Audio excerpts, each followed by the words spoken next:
now, for the thousands in attendance and the millions of people that wish they were sitting in front of my bar at the moment, welcome to the 11th episode of At the Bar with Yo Adrian, where I explore the lives and times of some really interesting people. And one of those interesting people happens to be sitting at my bar at the moment, and it's a good morning to Mr. David Birchell. Good morning, David. Good morning. How are you, Adrian? Pleasure to be here. Thank you very much. Mate, it's a pleasure to have you, sir, and I'm going to offer you a drink. It's customary here. Now you don't have to drink alcohol. I just want to let everyone know that, because a lot of the times I've had people here, they go, "Oh, have I got to drink an alcoholic beverage?" You don't have to. Most of my guests don't drink alcohol. They don't take that option. You're taking the Coca-Cola option, Yeah. Diet Coke. I'm actually going to take the alcoholic option. And it's a bottle of Jameson. It's an Irish whiskey. And this is going to be a special drink for me, because I'm going to raise a toast to a beautiful lady that passed away not long ago, and I was at a funeral yesterday. Name's Jocelyn Earl. Let's see there. She's a very, very proud Irish lady. Was born in New Zealand. So, Cilantro. Jocelyn, this is for you.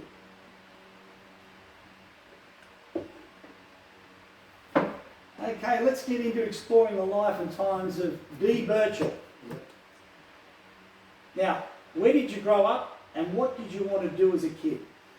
Well, I grew up in a few different places. Mum and Dad were managing hotels back in the day, so they're managing one out at Redfern. Just come in a bit closer, mate. Yeah, they're managing the Thurles Castle at Redfern. So Just right in there, just so we've got. Just get in there. Probably about that distance. Normally so you're right in there. Perfect. Yeah. yeah, so Mum and Dad were managing hotels. The first one was the Thurles Castle at Redfern. So grew up there for a few years, and then they moved on to the Concord Hotel at Concord West. Yep. But the thing was, they bought a place at Sylvania years beforehand. So I went to school. I did my first couple of years at Blackfriars Primary at Redfern, but then went to Sylvania. Like Mum in particular, being a school teacher herself, thought it was better for me to go to school down there, and then we ended up living in Sylvania for a while. Now, how did you get into boxing? I've grown up around it. My father, my grandfather's brothers and cousins, all that kind of stuff fought. So I was always around boxing. So it was just a natural thing to do. Especially Dad would take me down to Redfern PCYC and to go and watch Uncle Tony Mundine spar all the time. Like, he was like Superman when I was a kid. You know, I'd go down and watch him, and that's what I wanted to be. Someone like him. The reason why I got straight into the boxing part of it, for those people that don't know, David Birchell was an accomplished Australian boxer, amateur boxer turned professional. He also then went on to coach and train some of our best boxers, and one of them was Danny Green. And then later on in life, he became a mental health worker, and it's mainly with all sorts of people, or primarily in the Aboriginal community, but also just with anyone more within the lower socioeconomic groups, and that people that have fallen through the cracks in our society. Out there, I worked for New South Wales Health, and I was in an identified role within the Aboriginal community, but obviously when you're going out to see those people that you're supposed to be your clients, you're meeting other people that are in the same situation, facing the same problems, and need the same kind of help.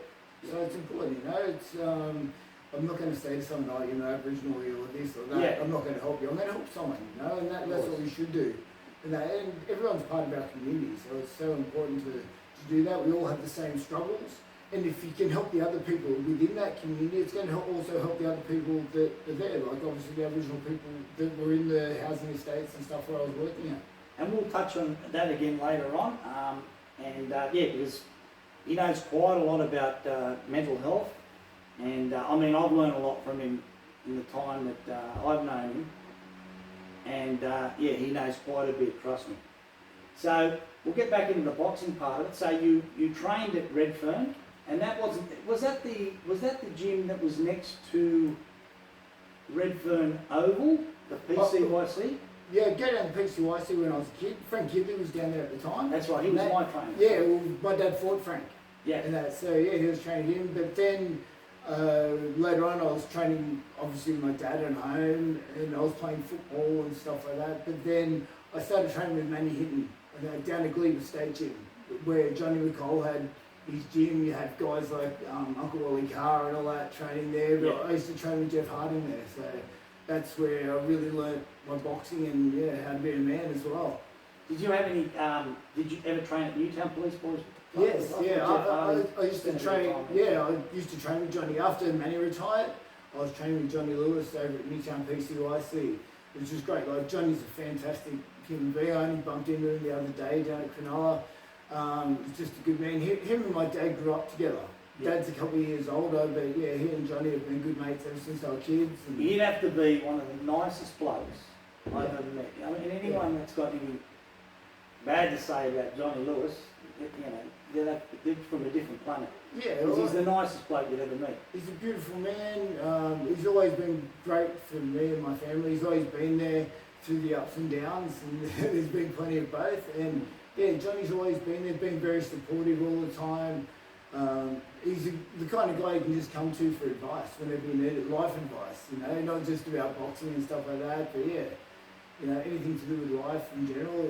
He's always got an ear to help, like to listen, and then he'll come up with some good advice, not just telling you what you want to hear. He'll be brutally honest sometimes, he's told me to pull my head in a couple of times, and yeah, I have. So, as an amateur boxer, I want you to we'll go back a bit. Yeah. The first time you walked into learn boxing, right? So you started off as an amateur boxer, like all the boxers do. I honestly can't remember when I first started. I was like young. Okay. I was boxing. You would have been around about 13, 14? Oh, that's when I started probably fighting, but I was boxing like from 5 years old, David take me down there, gloves would be bigger than us. When we'd go to Johnny McCall's gym, he'd put on exhibition days and stuff, and he'd get a couple of kids, say, oh, you look about the same size, yeah, you guys can get in, punch on. Yeah. So you're always doing that as a kid, but yeah, once I hit 14, you start fighting, and it was great. I loved the rush of it all. I was always playing rugby and stuff too. Like I loved my boxing. Yeah. All right. I want you to give me your favourite memories as an amateur boxer. Think about all the places you would have fought at, St George Sailing Club, whatever. Yeah. Well, my favourite memory was Memory. winning an Australian title at home. Yep. At Cronulla Leagues Club. And in front of like all my family, friends, my dad's there, everyone's there, and it was a tough fight. I fought a really good fighter in Stephen Marks, and in the semi-final the night beforehand I'd fractured my cheekbone, an accidental head clash in the first round of that fight in the semi-final against the guy from Western Australia, Justin Foote. I was boxing against him, my eyes swelled shut, and it hurt, like it killed, so my cheekbone was broken. I ended up dropping him in the third round, winning the fight. Then to even make weight the next day was a killer because I couldn't do anything, I sweated it out just to make weight, but getting through the medical and everything. I was lucky Lou Lewis was the doctor, he let him through. Yes. Then that fight, I just had to box. Like I had to make sure, like Stephen Marks is a very, very tough, hard man. We'd been roommates together in an Australian team the previous year. I knew him well, I knew what kind of fighter he was, and I knew he was going to bring it. I felt like coming at him, but I couldn't because there was no way he would have stopped me if I got hit too early. But in the third round, I traded with him a few times. I got hit a couple of times, luckily not clean, but I knew that, my cheekbone was broken. But to do that under such adversity was a great feeling. Really good. Like, aside from that, winning the President's Cup in Jakarta against the #1 Russian, that was, Did you ever get to go to the Olympics? Or were you No, I was just at the Olympics. I was in an Olympic alternate. It was very controversial at the time, but it wasn't anything to do with the fighter. It's the politics of sport. There's a lot of politics around the boxing. Hey, that's life, and it's it's hard at the time and hard to take. You think, I deserve this fight and all this kind of stuff. yeah, later on you just realise it was something that helped make me into the man I am, you know, having those little adversities. It would have been great to go, but it just wasn't meant to be. So then you turn pro because, as we touched on it, there is a lot of controversy in amateur boxing. You can get dudded at times with decisions and things like that. With professional boxing, you can take it out of the judge's hands. A lot of the times you can. But if you do get ripped off, at least you get paid. Yeah, exactly. That's the main thing. Yeah, I wanted to turn pro, but before I got to turn pro, I was involved in a car accident. And That's right. That's the first. When I first met you, actually, it was during one of your lectures. Yep. When we were going for that the boxing coaching course, you mentioned that. Yeah. And we were all ears and yeah, well, that was just the thing. tell everyone about it. Yeah, I was preparing to make a pro debut in 6 to 8 weeks, and you know, I was 10 foot tall and bulletproof, and I used to work at the Tattersalls Club in the city. And that I was riding into work. I used to ride into work in the mornings from Sylvania at the time. You know, because it was part of my fitness regime. And one morning, about 4:45 in the morning, a guy fell asleep driving the other way, hit me head on about 100 k's. And I can't remember too much about it, except for I felt like whether it was a dream or whatever. I knew there was people around me, but obviously I wasn't conscious because of the way that I was talking. I could hear them. So was your motorbike stationary? No, it was a push bike. I was riding a push bike into work. You know, that's what it was part of my training. You know, it's part of my training regime to ride in. You know, but as I said, the guy fell asleep driving the other way, and he hit me badly. It ended up I had to have knee reconstructed. The other knee's got no cartilage. I broke all my ribs on this side, crushed my shoulder, and broke 6 vertebrae in my back. So yeah, and that's been very painful ever since. But I was lucky I got through it. As I said, I was 10 foot tall and bulletproof 1 minute. Next minute I couldn't even wipe my ass. But was that the end of your professional boxing career? No. You had about 4 or 5 pro fights? Well, the thing was, I didn't stay in hospital too long. My mum made a ward at home, so I could actually recover at home. You know, my mum did everything, you know, as mothers do. And said she had to wipe my ass. So I couldn't.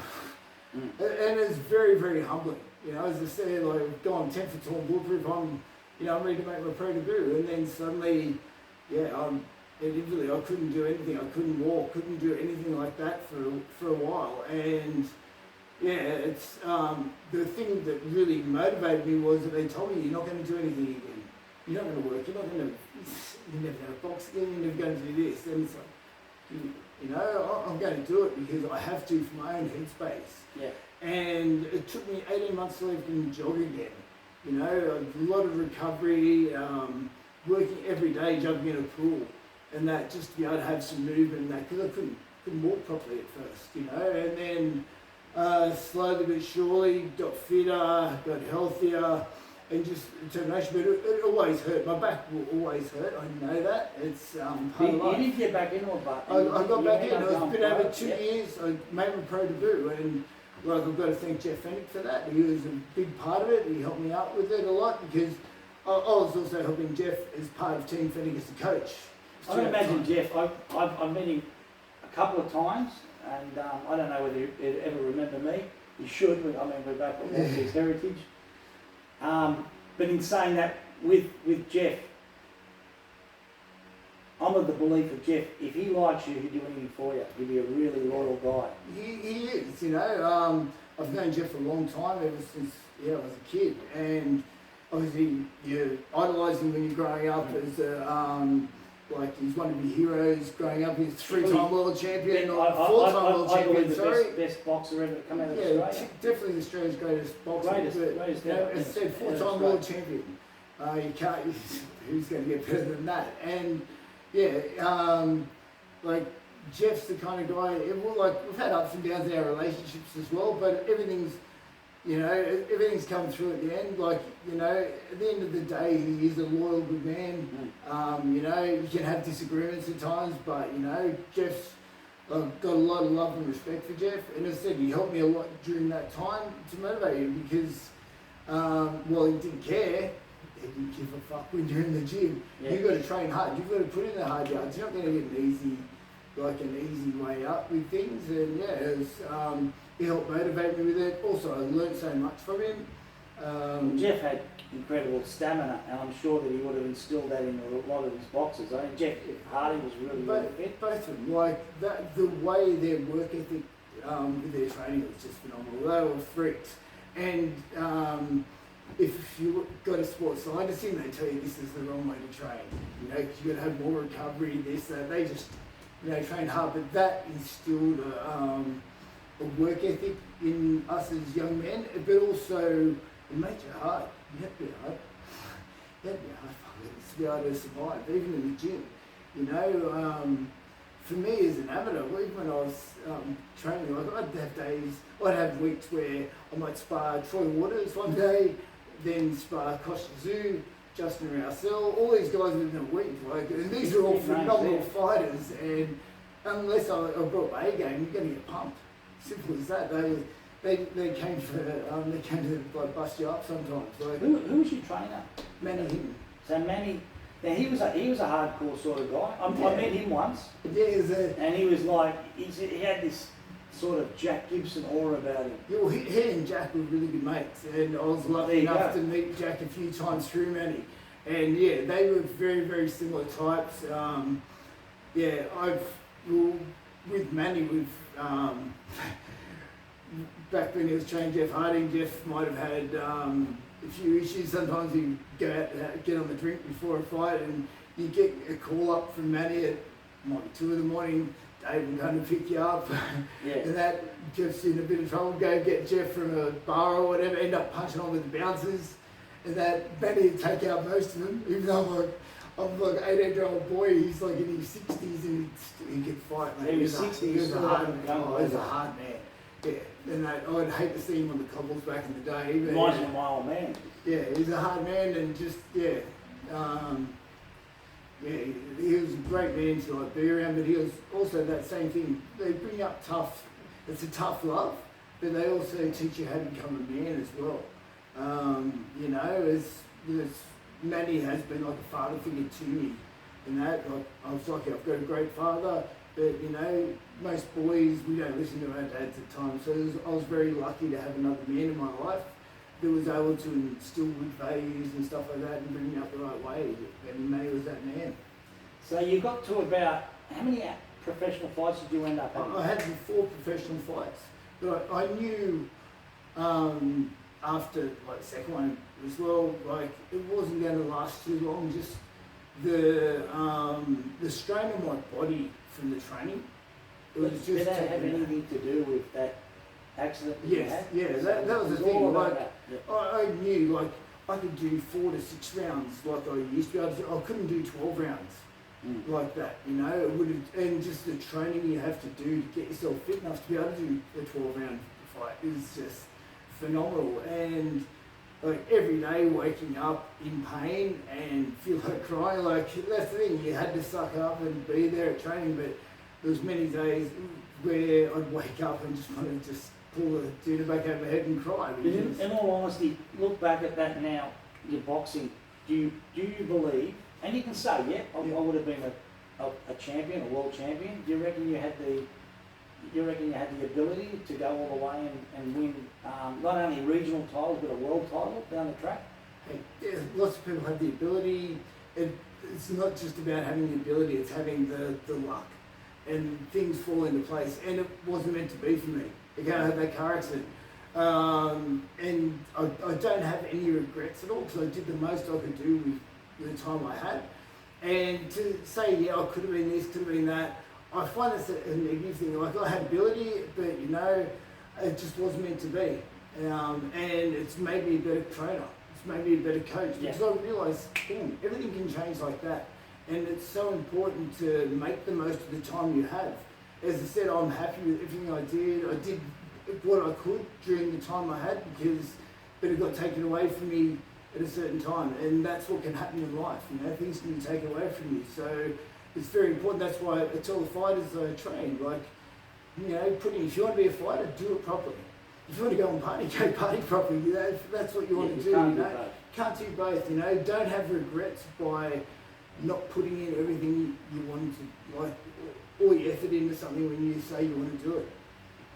It's a perfect segue. You're talking about straight into training. You're saying that I maybe a better trainer. Now, in your capacity as a trainer,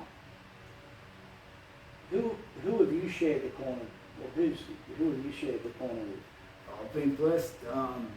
You know, all Team Fanny back in the day, the same brothers, like Hussey and Skinny, and they've been like brothers to me, Nate Hendon, just everyone with Team Fennec back in that day. Ian McLeod, he was a good man from up Tully in North Queensland. You mentioned Nate, so I know he's a friend of mine on Facebook, so we'll... Yeah, definitely. Hey, That's a great man. And then, Saki Baker, Danny Green, been there with Chop, everyone, you know, and so many other fighters. Sorry if I've forgotten to mention you, but yeah, everyone, even like guys that have been there for one amateur fight, have helped me along my journey as well to learn to appreciate things, because sometimes you get more reward out of seeing that person that comes in and, you know, they might have all the ability in the world, they just want to have that one amateur fight, and that's what, you know, to watch them go through and progress is a great thing. Your main guy was probably Danny Green? Yeah, Daniel, yeah. And how did you, I always thought of this, how did you cope, because you're pretty close, I mean you're related to Anthony Mundell. Yeah, no, not related, but very close. You're very close to him. How did he find it when cool, like, you're training his nemesis? Yeah, I used to send my boys over to spar with Anthony when I'm training Chop. Also when I'm training Greenie. Yeah. You know, I'd send my boys down to spar them. I didn't want to know what's going on, like, you know, because that was going to help my boys that were sparring him, and that to progress in their careers. And that obviously I didn't go down there at the time when they were sparring. But yeah, I've always cool, like, you know, before, after, everything, you know, there's a bit of banter every now and then, but like when the second fight got announced, so Green's run me up, Birch, and put the band back together, and they come down to Melbourne for the training camp. The first person I went to see was only Lynn, Chock's mum. Just let her know, and everything's cool. Before the fight, I was the one that went in to make sure like the hands get wrapped properly and, you know, put the gloves on properly, but I also brought in ice creams for his kids and his nephews and stuff like that, you know. There's no animosity. I love Uncle Tony, he's one of my idols. I'll second that. You know, yeah, beautiful man. Hey, it's only business when they're in that ring. You know, there's, you know, and you've got to have that respect for your opponents. Like, all the banter and the crap that they talk, they don't believe any of that. They both respect each other. They know that the other guy's a good fighter and he's going to bring his best. And he's out there to hurt you. They were both. I mean, I think Danny Green won 4 world championships at 3 different weight divisions, and I think Chock did something similar. Yeah, it's very simple. Like, they're two, like, Chock's the greatest athlete, you know, that I've ever Basketball, seen. You know, anything, football, like crossing, you know, fantastic boxer, different styles of fighting. They're both two of our greatest boxers of all time, and that should be appreciated, you know. And they brought the sport alive. You know, the two biggest fights in Australian history, Mundine Green 1 and 2. Now, I want you to be objective here, mate. Yep. Out of the 2 times that they fought, who do you think was the better? Obviously, Chock won that first one. Yeah. You know, that was, you know, there's no dispute there. The second fight, I do believe Daniel won it, you know, and it was the referee's fault that happened, that incident happened where, with that shot that Anthony hit Daniel with, but Daniel was gone after that. He was, for a few rounds, like, I'm so glad we went back to basics and went back to his jab all the time, because in between rounds, like, Daniel wasn't with it for the, like, 4 or 5 rounds after. If Chock had to jump on him at the time and known to jump at him, it could be a different fight, but like, Daniel was so tough and resilient, and he soldiered on through it, you know. I believe that Daniel won that second fight. It was a good close fight, but, you know, they're both not in the peak of their prime of their careers, but they're both at a very good stage, and they, you know, they put up a good fight. It was a good, hard fight. I believe Daniel won that second fight. Obviously, the first one, Chock won. I spoke to, you remember, Anthony was at your gym Yes, a yeah. couple of weeks ago. And Yeah. back then I told him, I said, listen, I said, you won the first and you won the second, so I've got to respectfully disagree with you. Yeah, that's but it's fine. it's a matter of opinion. I just thought different styles make different fights, and Anthony always had Danny's measure. That's not saying that Danny's he's a great fighter. He beat Roy Jones Jr. Man, in one round. that's the thing, yeah. Mate, wow. Yeah. That's unbelievable. But yeah, I just always found that Choc had his measure. And Anthony, I find Anthony doesn't get the recognition that he deserves. But A lot of people go, he was just well managed. Well, he was well managed, but he still Yeah. fought some very good fighters. You know, to beat Antoine Eccles like he did to win that first world title, and that was a big fight. You know, Antoine can fight, but also he's fought Sven Ottke, and that he is only a novice. Like Sven was like one of the most accomplished amateur boxers in German history. He's an undefeated professional, and continued to be an undefeated professional throughout his career. He was technically very good. Like Choc was only a novice at that stage. He had no right even being a sparring partner for Sven Ottke, like on paper. But to put up such a great fight and being ahead on the cards and coming this close to winning the world title so new in his career as a boxer, he fights with Mikkel Kessler. Like that was a good fight, Who was that other American guy that he fought? He's a black American guy. And he doesn't really narrow it down. I think he pulled his arm during the fight and then it had to get stopped. Do you remember him? I probably do. He's probably the name, but he was right up there. This guy. He was. They reckon one of the best welterweights to come out of America. Not Mosley. Mosley, Yeah, Shane Mosley, Shane, yeah. that's the one. I Yeah, thought you'd pick it up. yeah, Shane yeah. Mosley. Oh, you beat him. Yeah, exactly. That's the thing. Like Choc's been some great fighters. He's been in there with the best. Even when he's lost, he's made you have to earn it. And he's testing himself the whole time. It's not like he ducked anyone. Like neither of them have ducked anyone. They've fought the best, and they've fallen short at times. But it's only because they're out there putting themselves out there to have a go, and that's what you got to respect in sport.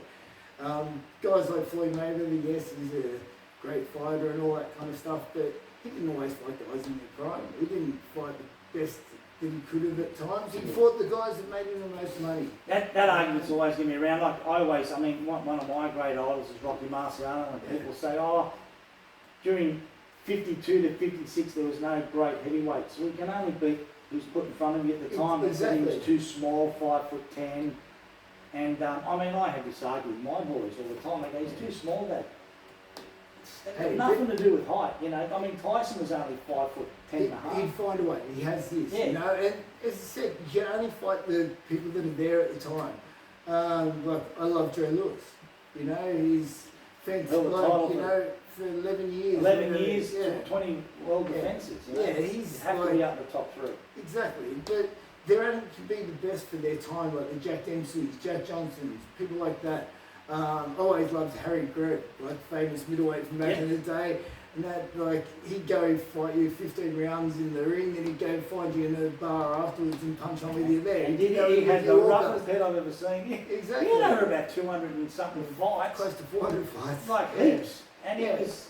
But he didn't train. To fight him. Yeah, even heavyweights. Jack Dempsey didn't want to fight him. He beat Gene Tunney, the only man that beat Jack Dempsey. He'd beaten him in a fight. That's right. But he and fought... Gene Tunney, I think, beat Dempsey twice too. Yes, yeah. But the thing is, when we talked about Floyd Mayweather before, 50-0, right, over however many years he fought, and that Harry Greb was 52-0 over a year and 4 months at one stage in his career. And fought a number of world champions. This is how often he fought, and this is the difference in the eras. You can only be the best for your time. And if you are the best for your time, fantastic, and good on you. You can only, as I said, you only fight the guys you can fight. It's like comparing, say, Penrith today in the rugby league compared to the St George team of the 50s and 60s, or the Parramatta team of the early 80s. They're all freaks of their time. And they can only be the best. And there's arguments to be made for it, but they're the best of their time. They say the same thing about tennis and lots of things. I know with runners, that people now, they run faster than what they did 30, 40 years ago. With boxing, I believe that the fighters were much tougher back in those days because, poverty, you had to be tough. You had to be tough, Different mindset. It's a different mindset. But you still got guys that will come from Mexico or whatever that have grown up in a cardboard shanty or grown up on the streets. Or say one like Pacquiao, who grew up as a kid on the streets and stuff, very poor and hungry.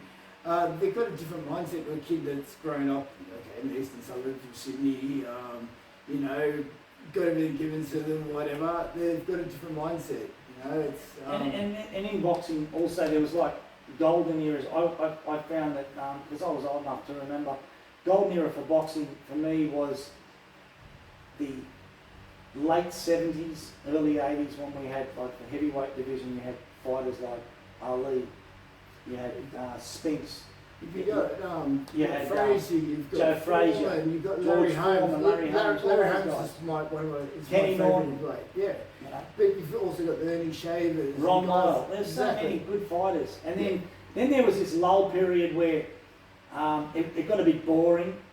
You had guys like Greg Page and the heavyweight. But they were really good fighters. They were good fighters. It was just they're not the same. They haven't got the same charisma and stuff as the Ali's and stuff like that had. And also a lot of them had drug problems. Unfortunately, they came along during the cracky run of American society, early 80s, American society, and that filtered through obviously to all aspects of life. And guys like that did have issues outside the ring, which is very, very sad. But unfortunately, it's a part of life. Like people in Thomas. As I said, Greg Page, very, very talented fighters, but never achieved their best due to... Trevor Burbick? Yeah, but due to outside aspects and that, they never achieved the best. But then you had guys, when the heavyweights weren't doing so well, you had the Ray Leonards, the Marvin Hagler. Hagler was my idol, Tommy Hearns, Manus de Piedra, Roberto Duran, Mugabe the Beast, who fought another friend of ours, Glenn Kelly. Glenn caught him, beat him as he was aging at the time. Mugabe still beat him, as a victory. Just to be in the same ring as Mugabe was a big thing, But they had great fighters throughout it. And that's the thing, you only get judged off the opponents you can have, and when you're in a good era like that, in a strong era, that's where you'll be remembered. Like Golovkin is another all-time great. And you've got Cotto's, Canelo, guys like that. This era of fighters, they're great fighters, and they're strong, and they handle. So that's the thing. And then remember when Tyson came in 1980? I'll never forget. It was 86. I would have been probably 16, year 10. This guy walks in with no socks. The music was just noise. Boom, boom, boom. He walks in, and he just absolutely destroyed Trevor Burbick to win the heavyweight title. And I remember the commentator saying, "We have a new era in boxing." Yeah. And he was so right. It was unbelievable. I've never seen anything like it. I was lucky. Charlie Gergen. Still goes through his I know Charlie. Charlie was like a great guy. Come in a Yo Adrian cafe all the time. But he was mates with my dad. Yeah. He used to bring, when he'd go overseas, he'd bring back like videos of fighters. And he brought back some from, I remember the Olympic trials, even back in '84. And I'd seen Tyson fight there. He got beat, but he got beat by Henry Tillman, but he said, this is the guy to kind of watch out for. And I saw some of his earlier fights, semi-scaff or something like that. He got this big guy, busted his nose up everywhere. And then they showed a couple of his fights on Wild Water Sports back in the day. They'd have it on a Saturday. Like, they knew that Tyson was going to beat something. So I knew that he was going to beat Burbick that day, because I'd been lucky enough to have seen bits of him as an amateur, but then also in his early career, I followed him too, just to get the Ring magazine, and I looked at this guy, and he looked like he was a throwback from the 50s and 60s. He's had this mean-looking head. Yeah. And it's an irony that Charlie Gergen, you mentioned, because he was the most disqualified Australian boxer. He was. And then, we all know what happened to Tyson. That was the most famous disqualification of the year by years later. But yeah, Tyson back in his day was unbelievable. But I believe Mike Tyson peaked early. Yeah, mate, his whole life was done fast. Yeah. You know what I mean? He was, unfortunately, from obviously his childhood and that things he went through, he grew up fast. Yeah. You know, you put in a detention centre as a young boy and stuff.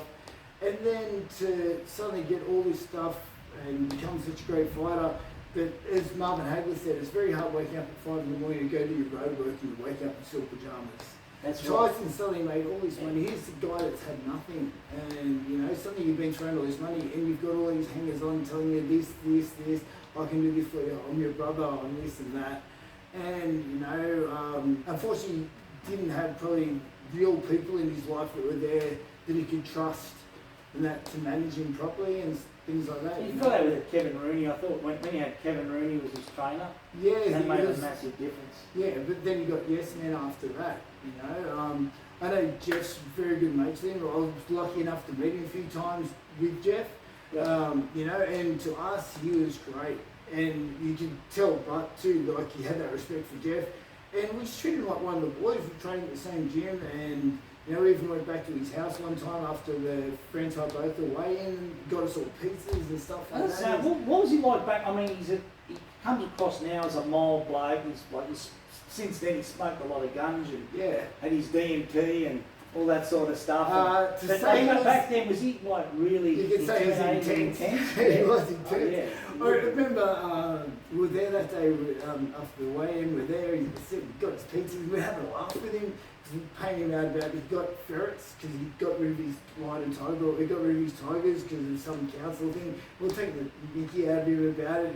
He ended up grabbing me on the top of the head and like lifting me up like with one hand because I was paying him out saying, "Oh, you go ring because you're scared." He's like, "Oh bullshit! I used to wrestle like this." I'm like, "Wow!" Just laughing at him, and then he just thought, "You guys are fucked up because what are you laughing for?" But you know, I was thinking like, "Shit, I'm going to kill one Mike Tyson." How good this?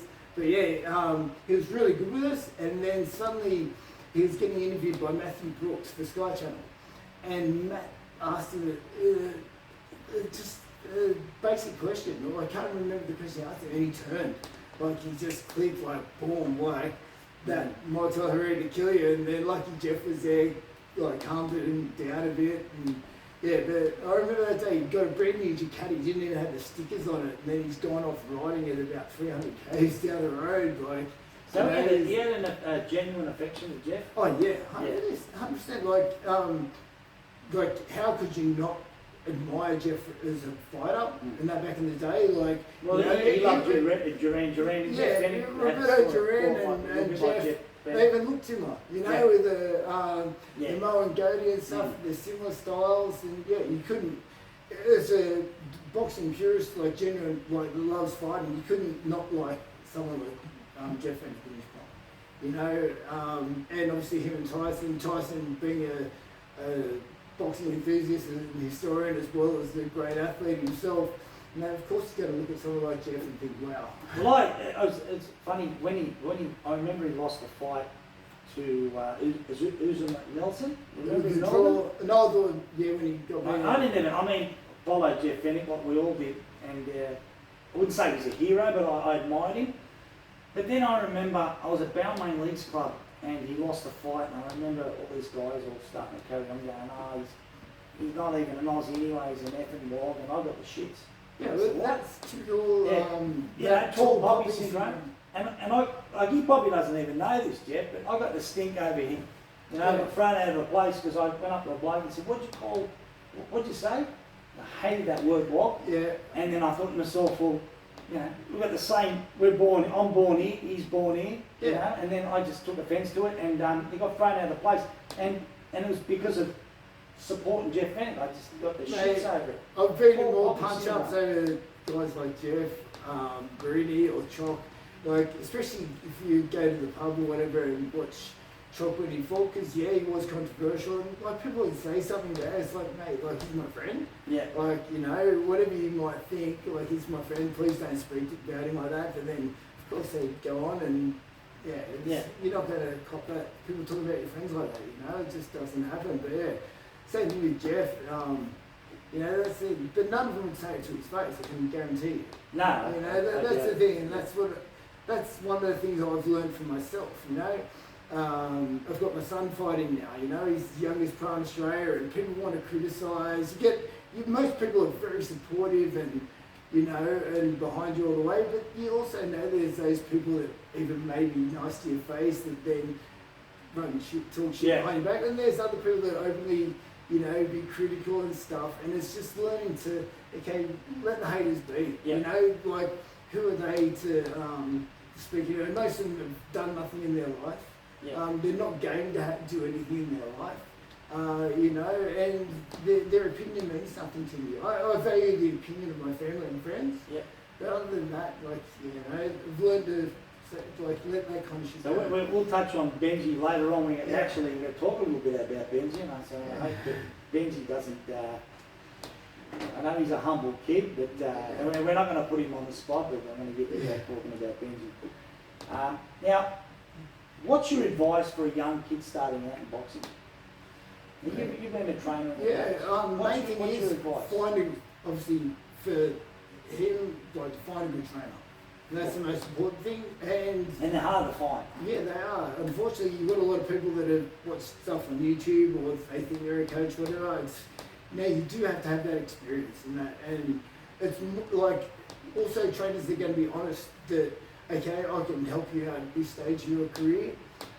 Being honest enough with people that, okay, son, it's love, whatever, if it's a boy or a girl fighting, the girls are very good at the moment, I can tell you that much. Like, you know, female fighting is really good. It's making sure you've got someone that's honest with you, and if things aren't working out here, look, you know, this isn't working with us, try this trainer, that trainer, and that people are going to be honest. You've got to be dedicated, be prepared. It's not a sacrifice, it's a life choice. If you want to be a fighter, you've got to choose to, you know, schedule your training, your diet and everything else. Be prepared to go through fights. Know that your amateur career is just a learning experience. You may have a few losses, who cares? That's part of life. You're gonna struggle. It's only a loss if you don't learn from it. You know, it's only way it's truly a loss. You know, you got to learn, and you actually learn more from those defeats in the ring. You know, and it can really inspire you or make you more hungry to get on. But it's finding a good trainer, listening to them, living the right lifestyle is important too. You know, you've got to be able to be dedicated to it. If you can't, don't bother. Do it for fun. Learn how to box. It doesn't teach you discipline. You walk in. I've seen kids walk into police boys clubs, and you know, scallywag sort of kids. They've been in trouble and that, and they go in there. They learn discipline, especially the police PCYCs, and they learn discipline, and it just changed their whole mindset about things. They were going out, getting trouble, drinking, looking for stinks on the weekend, and then they become disciplined. They have a few fights. They realise also that they're not invincible, and that they get touched up in a spar. You get humbled very quickly. You come in thinking you've got a big bullets, you know. A lot of guys do. They might be buff and all this. You put them with the guy half their size, just touches them up in the ring, and they soon learn. And a lot of them just never come back. A lot of them come back and I want to learn. But the good thing is boxing, as I said, if you've got a good trainer and you've got it, it's just a good people person around that can manage your boxing, but also help you manage your life as well, and is a good role model. And that's one of the things as a coach, you've got to know that whether you like it or not, kids are going to look up to you. So you've got to try and live that lifestyle yourself, you know, be a good person, be humble and all that. But it's, it does humble you, it teaches you that discipline, and as I said, it's from what the trainer does. And that if you're the kind of guy that's a big mouth and all this kind of shit and wants to run other people down, your fighter's going to end up being the same, you know, and they'll get touched up in the future. Where if you're a humble person and you're prepared to learn from others, like I know I'll never know everything about boxing. I've been doing this all my life, but I'll never know everything about boxing. It's that kind of sport where if you know, you suddenly think you know everything, someone walks in the gym doing everything wrong, but it works for them. So it's working out their style and stuff like that. But yeah, boxing's at a great level, and for a lot of those kids you're talking about, they've come from maybe a dysfunctional family, they've come from a lot of shit. Like boxing, they come into the gym, as I said, that boxing coach, they look at you as, you must be a tough bastard, you know, like they admire you for the wrong reasons at first, because they think it's like a play school, it's like a schoolyard, you know, whoever's the toughest bully, they look up to you. But when they see that you might be the toughest bully, but you're also not a bully. Yeah, You're actually nice a good guy. person. There's no point to be that bully. You know, you don't have to be like that. You don't have to have that attitude. You know, you can still be a good person, be a good fighter. Now, once they learn that, it changes their outlook on you, and it changes their outlook on life as well. Well, Nader Hamden, who's another friend of ours, on Facebook, he was, he was a wild kid. I remember. He'd probably admit that. And look at him now. He I started works very early in his juvenile career. detentions and Nader's one of the most beautiful people I know. I know, I met him once, and at Star City, again, he probably doesn't remember, but I introduced myself to him. It was a Fennec fight night at the showroom. And I got talking to him on the south door at Star City when I was running the security up there. Yeah. And lovely bloke, so humble and. He is, you know, but obviously, and he'll be the first. He came in at first like he's fresh out of juvie, you know, and wanted to be the hardest guy around and stuff. And then, he would have got humbled during his boxing career, as we all do, and that's why he's the kind of man he is today. You know, he's one of the people I'm most proud of. You know, I'd do anything for him. Like I've seen it from the start. I've seen his career from the start, and I'm so blessed to have been a part of it. Being in his corner for world title fights and that over in Germany, like, you know, he's one of the most beautiful people I know. Yeah, no, I certainly believe that, mate. Just things I've seen, like some of the things he posts a lot of stuff where he's helping kids out all the time. Now let's talk about your own kids. Benji. Now what's happening with Benji? Benji, 15-year-old, youngest professional.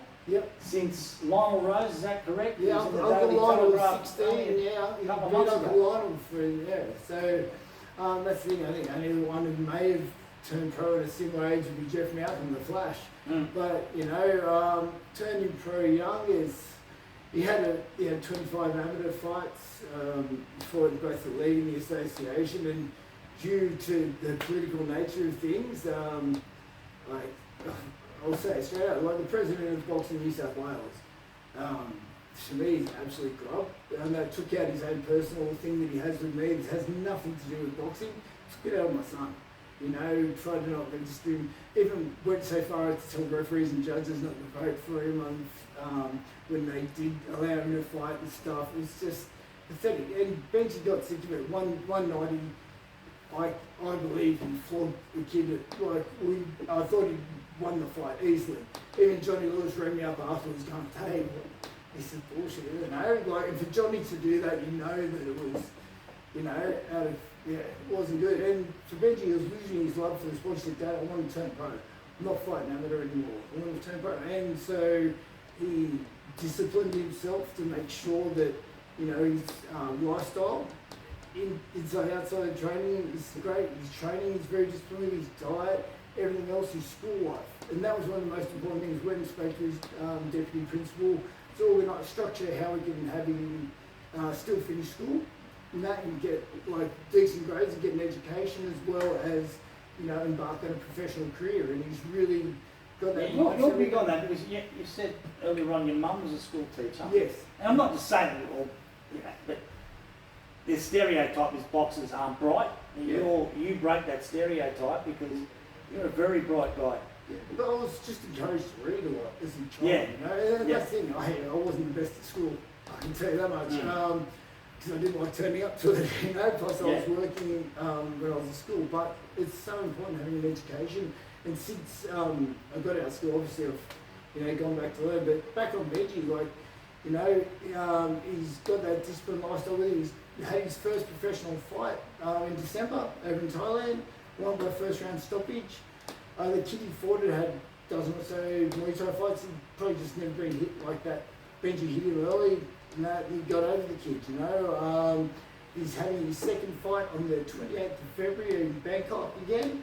Then on the 7th of March, we fight in Pattaya on the Les Sherrington show. Les is a former Australian champion from up in Queensland. He takes guys over to fight shows over in Pattaya. We're going to fight in his promotion. So that's two big fights. So hopefully be 3-0, And then Yeah. down the track, you're looking to, like, once he's over 18, he'll probably get a fight here in Obviously, when he's 18, fight here in Australia. But the thing is, it's about learning. Like, you know, the next few years, get as many professional fights as you can overseas. And the hard work's really done in the gym. And that's where the hard work should be done. Who's taught him his body punching? So he's a great body puncher. Yeah. I mean, that's a lot of Australian boxers don't really. I mean, the only one that comes to mind, Skinny Hussein was a good body puncher. Skinny's like, Other than obviously, that, there hasn't being been many involved with great body Skinny, punchers. yeah, being So- involved with Skinny all my life and that, known since we were kids. Benji's always, you know, Yeah, well, he's good at it's it. like he goes down, he went down and sparred Skinny's gym the other day. We normally go to Body Punch at Lakemba once a week. Every Yeah. Wednesday we go there. Normally spar there on the Wednesdays, and Sundays we spar at our gym. But, you know, he's always been around the boys. He's always enjoyed it. And, you know, being a Hagler fan myself, and that, you know, I always, you know, putting that pressure on. But he also likes Julio Cesar Chavez, another great body puncher, Yeah. and Roberto Duran. He even named our dog Duran.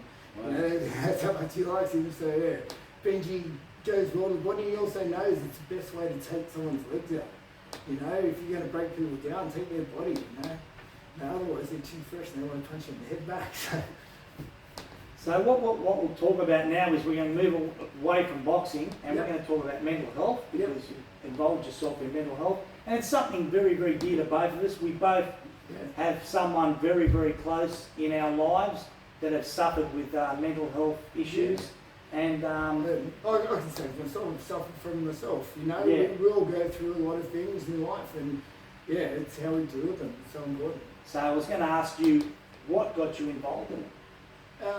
Well, obviously, you've been what's called an incidental counsellor for however long being a boxing coach. Yeah. Because you always, you know, you got kids in your gym that are going through stuff and you're talking to them about it. So you've always been around that type of thing. And then about 7 or 8 years ago, I started working at an Aboriginal corporation, doing the men's group and stuff like that, and also looking after a lot of our elders.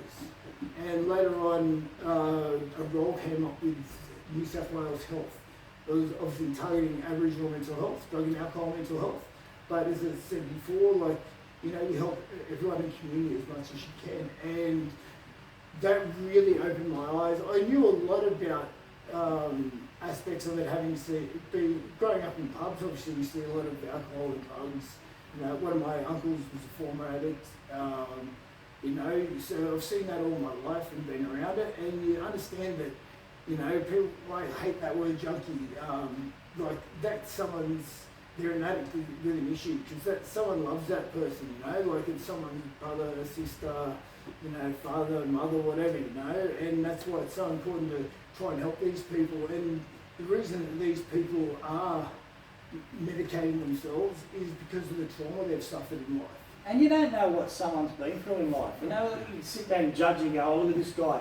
But can you imagine if you lost a parent at a young age, or if you're a father and you lost a child? Yeah. I mean, I'd be a mess. Yeah, 100%. And I'd be on everything probably to get through it. You know what I mean? and that's a lot of the people I dealt with. And unfortunately, a lot of these people too, like, they were born behind the 8 ball. You know, they were brought into the bad parents. That I had kids that I worked with that have been sold off since 8 years of age for methamphetamine for their parents and grandparents. You know, by the time they're 14, 15, they're becoming heroin addicts to help them cope with it all. And to help these kids stop being recidivist offenders in the legal system, and also to get them clean and get them away from that environment is very hard. And you know, I've dealt with a lot of people that have suffered from sexual abuse as children, so that's why they've formed these habits, or they've, as you said, people that have lost family members, have lost kids. You know, it's really, really hard, you know. And I know from my own personal experience, like having my accident hurt me. You know, mentally, like every day knowing that I have pain from stuff, you know, but then also working within that environment, you walk in on a lot of things that, you know, traumatise you. Yeah. and you also hear a lot of stuff that traumatises you. I got locked up 2018 to 2018 over a shooting that I had nothing to do with. You know, things like that. Being incarcerated for, you know, something I'm in MRRC for a couple of months, and that over something I had nothing to do with was really hard, especially when I've got a full page in the paper saying that I've done this and this, and you know, the effect that has on kids, and suddenly going through 18 months of continual harassment from the police trying to get me to make a statement on the guys that actually did it, that I didn't even know, and that until finally the whole case, they admitted they're guilty. Does that still affect it today? Yeah, it does. Yeah. Like, I have a lot of trauma with police and that, and you know, I did my best when I was working to work in the court system and work alongside the police, so that I try and lose that resentment, and also so I can teach my kids that, you know, not all police officers are bad people. Yeah. You know, because we'd be driving along and they'd come around and rip you out of your car, go through everything, take everything out of your car while my kids are in there. You know, I've had them run through my house before. It's not much fun, and you know, it does bring a lot of trauma into. Yeah, you talk about that post-traumatic stress syndrome. Yeah. I remember being at the police academy many years ago, and you're at Goulburn, and you spend 4 weeks at a police. Sorry, I think that's 1 week. 1 week at a police station. And in that 1 week, I remember going to a cot death, and that stuffed me up.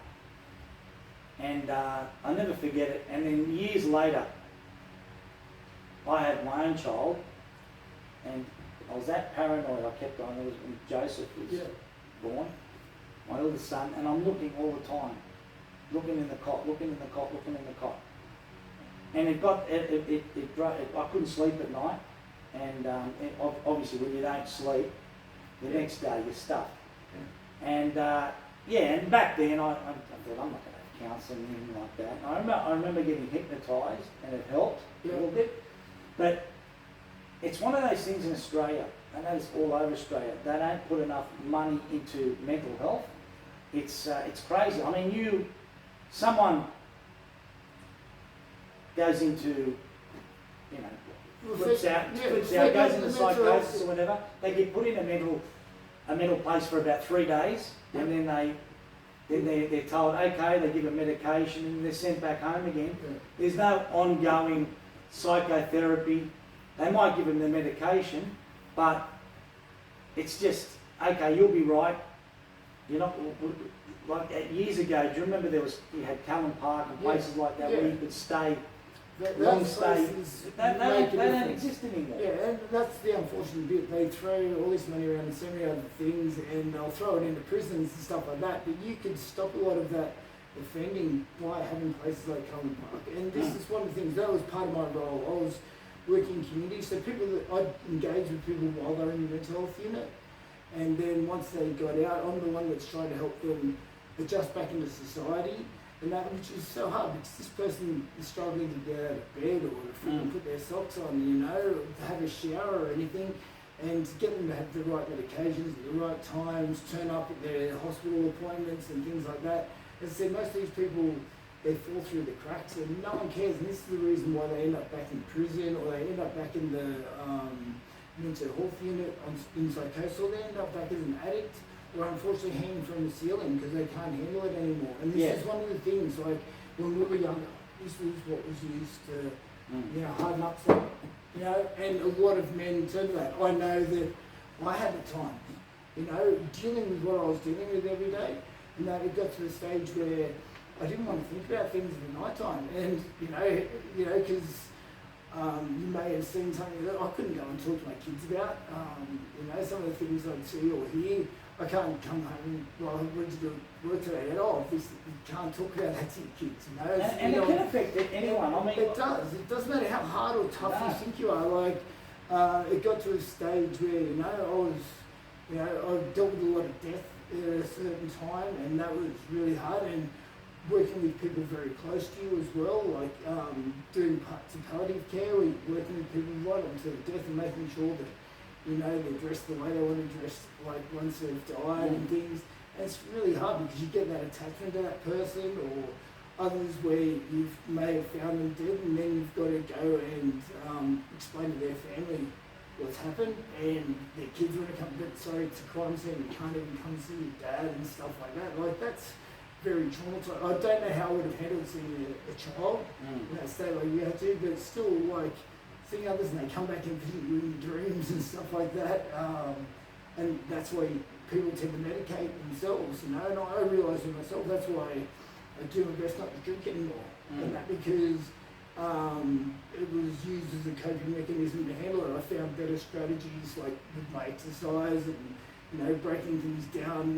When I go on my walk every morning with my dog, like, I go through like what's happened, what I've got to deal with and all that kind of stuff, any issues I've had, all past traumas, so that I don't turn to something like that anymore. But yeah, it's so hard. And as I was saying, back to what we were talking about with things like Coloured Park, they really help because I was dealing with people that were really struggling at their time. If they'd have been able to stay somewhere and get better, and that, it's like recovering from an injury.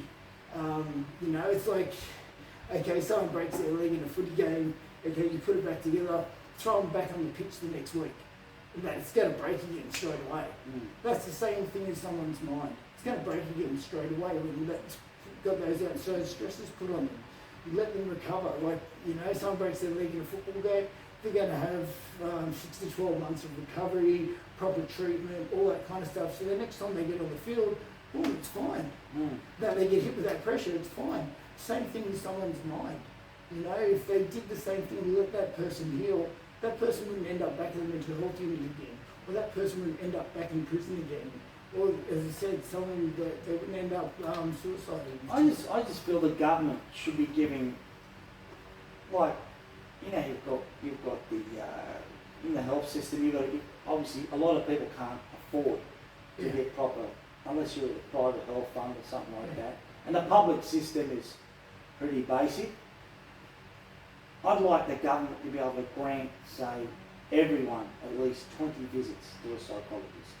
20 visits. At least, yeah, that kind of thing. On Medicare. That would be a great help. And it would save in the long, but people look at this short term and say, oh, but that's costing this much. But the amount it saves in the long run. Of course, someone ends up in jail. Or... Exactly, like the price, the amount of money it costs to keep someone locked up. You know, it is just quite high. And as I said, if you gave someone 6 months in a Cullen Park type environment, somewhere they could recover properly from their mental health issues, you know, things like that wouldn't be needed. Like, I worked a lot with community corrections in my former role by guys who just got out of prison. They may have substance abuse issues.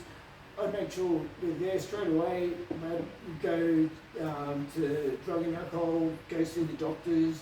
They may have to get on Suboxone or methadone or whatever it takes to help them, you know, help break their addictions. Then help them, okay, we've got to get you on Centrelink first. And that's so you're going to have some money. Here's how we're going to pay your bills, all this kind of stuff. Because people don't know that. And when suddenly it's all thrown in them, they're not in a good headspace, the amount of stress that causes, the first thing they have to do is use. They're going to use drugs or go and offend so they can get put back in prison again because they can't handle all this pressure.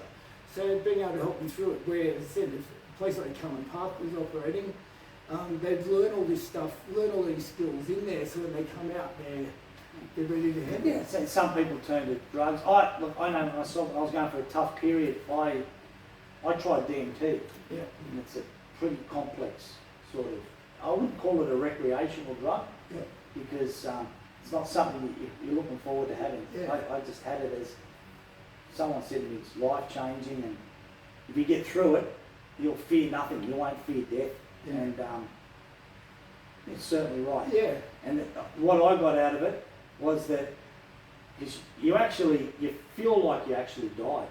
And it lasts for 20 minutes, but it's intense. And you actually think, and you're like, oh no, what have I done? Tried this once, and I've died. And then when you come back, you're relieved. It's a sense of relief, and you think to yourself, if I can survive this, I can survive anything. It just makes you one hell of a resilient bastard, you know what I mean? Well, And so I don't regret taking that. Would I take it again? Fuck no. Because it was scary, you know what I mean? But it did, it sort of, it helped me become more resilient. Yeah, if it's going to help, like, for that one-off type thing, it's fantastic. I've had a similar experience when I had my car accident. I had an out-of-body experience that I can't explain.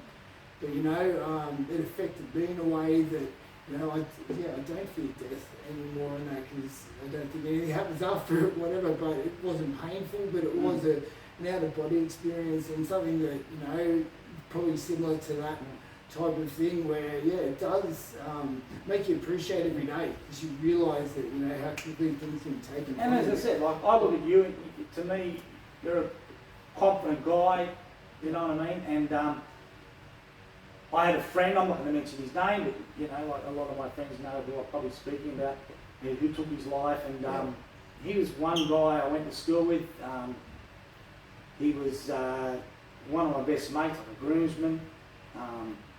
And when he died, it shocked me because I thought to myself, this is a guy that I didn't look up. Like, when I was a kid, I didn't have posters of people on the wall, Muhammad Ali's and things like that, even though I admired them. I admired individuals, and it'd be hard for me to admire someone around my own age, but I actually admired this guy. He's my football captain. What I liked about him, he was intelligent. He was tough. He was, but he had sensitivity too. So if he knew you were feeling down, but he was also a joker. He just ticked all the boxes, you know what I mean? And years later, you know, like he's had a family and that, and marriage broke down, and from whatever, I don't, you know, can't blame anyone. It's sometimes these things just happen, and you know, years later he couldn't handle it, and bang, and then I find out that he's dead. You know, it's his life, and it was a shock to my system because this is a guy that I looked up to, a guy that everyone admired. He played a couple of first grade football games. He was good at everything. Good looking guy, good style of guy. Unfortunately, a lot of people that we don't know about are wearing a mask. You know, if you know what I mean? Like, they're putting on this front that everything's fine. You don't want people knowing about issues and stuff. Where you like, I've worn a mask before myself, especially towards my kids or, you know, out in life, where especially when I've had bad times, like I've come out and, you know, you wouldn't know, yeah, he's doing great, this, that. I'm going home and I'm crying my eyes out going back to bed, you know, and at times, like, if it wasn't for my kids and my family, like, you know, I can understand why people mightn't want to be here anymore, you know. I've had those stages, you know, it does happen, and those thoughts come across your mind, and, you know, I went through a tough patch, as I said, after, you know, wrongly being arrested for this thing. It was really hard because everyone seeing things in the paper or what happened, and it's, you know, everyone says, oh, I didn't do it, yeah, right, whatever. But, you know, I hadn't done it, but it was a very hard thing, and to get through that stage was really hard, and, you know, it couldn't work at the time, couldn't do anything. My advice there is, Dave, I mean, I had a similar thing in the police force when you know, people are always going to think what they're going to think anyway. They had a coppers that was going, oh, why did he leave the police? What happened? And yeah, everyone was whispering and all that sort of thing. At the end of the day, those people that are talking and all that, unless they're family, unless they're close friends, who gives a fuck what they think? Exactly. But you know the truth. That's something you've got to go through. Yeah. And it is hard. You get that through as you get older. When you're young, you worry about that, what people think. Yeah. You get older, you get to a stage, and I'm 54 now, you don't give a fuck because you think to yourself, mate, but who the fuck are they? Yeah, but that's how I feel now about that kind of thing. You know, it's you know, people. I know the people who were there all the way through. Like, and I'll see, you know, Greeny and Chalk and that, we're all the way through with things. You know, you certainly find out who your friends are. Exactly, and you also know the real truth behind it. As I said, that guy that we had the issue with in the underboxing. You know, he was one that be writing me off and because of his own jealousies and stuff like that. And you realise people like that are just so pathetic and, they're not worth your time anymore. So, perfect segue now into someone struggling with mental illness. Right? What's your advice? Talk. As they say, it ain't weak to speak. You've got to get there to speak to someone. Go see a counsellor. I've seen counsellors and that before. I've seen elders as well. And I know that it's so important. While you might have that, you're not going to feel great straight away. It is important to get out there and talk about what's happening. Find the right help. If they can guide you, okay, you've got to go and, if you've got to go to mental health unit, if you've got to be scheduled to go in, that's what you need to do. But let's go speak to someone, speak to a counsellor, speak to your doctor, speak to your friends, family that you can really trust. You've got to talk.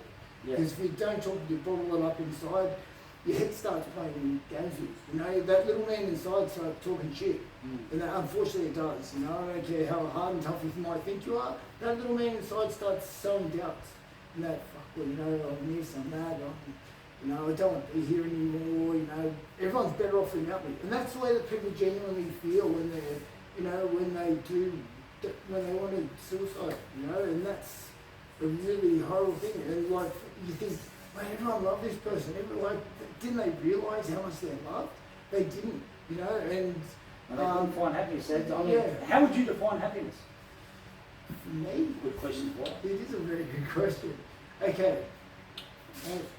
There's things that make me happy. Yeah, I feel happy just knowing, when I get up in the morning, looking at the sunrise, I get up early every morning to walk my dog and stuff.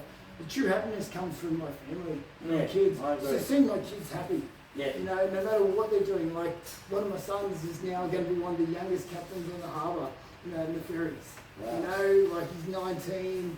Dakota, he's he's a big boy. He's so proud.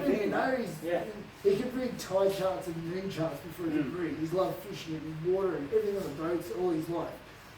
Seeing him happy, is so good. He's he doesn't live at home anymore. He lives with his girlfriend. He has his fish tanks, breeds all his fish and stuff. But I love seeing him succeed. Seeing him happy is so good. Seeing my younger boy, Callum, happy with his soccer, and he's a young man now. He's in high school and stuff. So that's probably why we get along, mate. Is to be honest with you, what makes me happy is the same thing. If my kids are happy, I'm happy. If my wife's happy, I'm happy. And that's what it comes down to. Because as they say, happy wife, happy life. You've got happy children, mate. You're over the moon with everything in life, and then you're able to sleep at night. You're able to get into a good routine yourself of exercise, work, and it's an old cliche. People say, money's not everything, right? Well, it's true. It isn't everything, because you can have all the money in the world and be the most miserable prick on the planet if you haven't got a good family life. Yeah, unfortunately, I've met a lot of people like that. Money does help, but it's not going to make you happy. I've had a bit of money before. I've had no money before, and I've been just happy, with nothing. But I've also got Huss. He's like my adopted son, and he's 38 now. I've had him since he's 14. He fought for me and all this. I treat him like my son. When I see him up for it, that kills me. He's gone through a lot of issues over time. But he's manned up. He's been really, at the moment, seeing him being a good father and all that kind of stuff to his own son is tremendous. They're the things that do make you happy.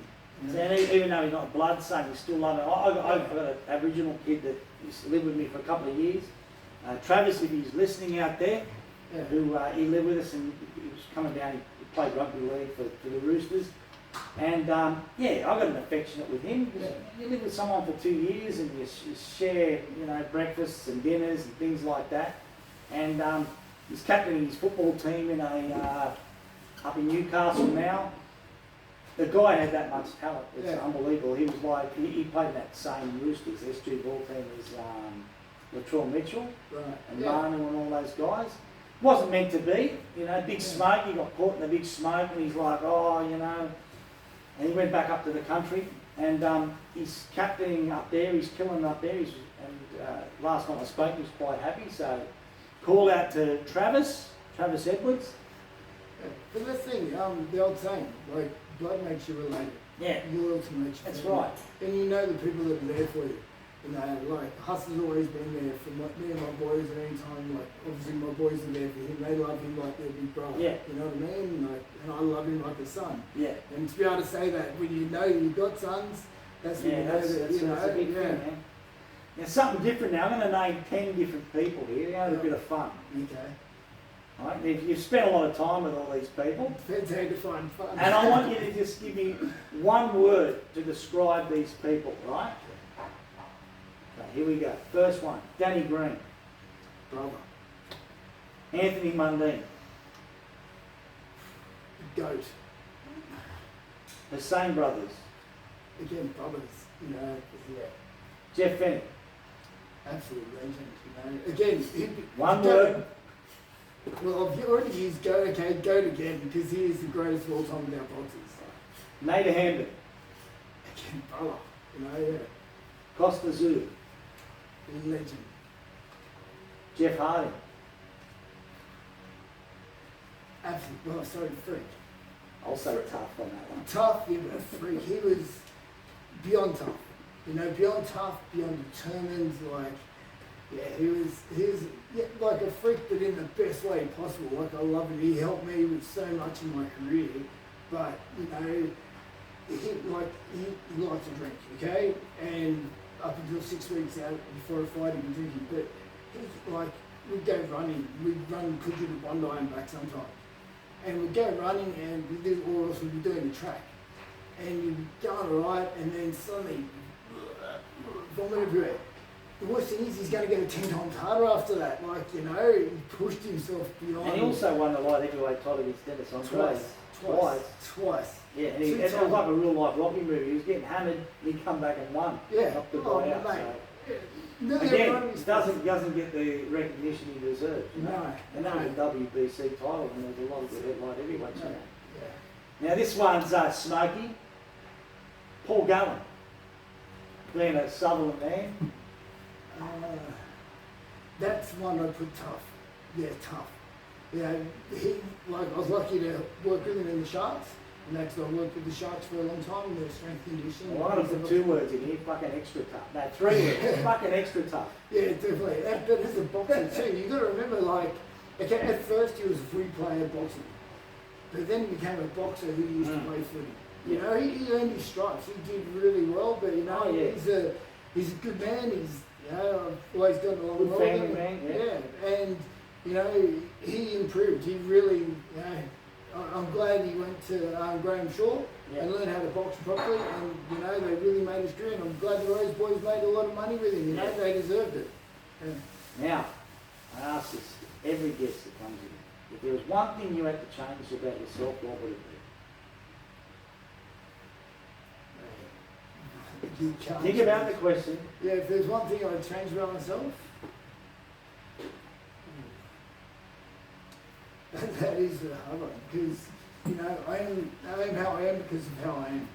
You know, for all my faults and good things, you know, I wouldn't be me without it. Yeah, I should be better at certain things, but I'm trying to be better. And this is the thing, that's what I was saying before. Every day I go out and I addressed all my traumas and that before. And I try to make myself that 1% better every day. So that every part of me I want to improve, but there's nothing I would absolutely change. You know, I'm making incremental changes every day, trying to be that 1% better person every day.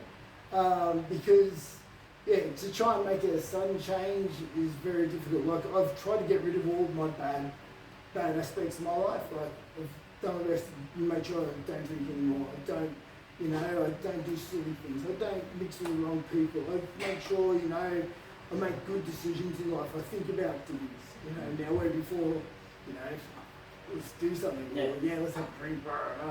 I don't do that anymore. So it's, I wouldn't change things, and I can't change the past, So I make those subtle changes every day. Yeah. So that means Dave can change, which means I can change, which means you can change, which means we can all change. So until next time, as I always say, treat people as you like to be treated yourself. Don't take any shit from anybody. Till next time, guys, girls, catch you later.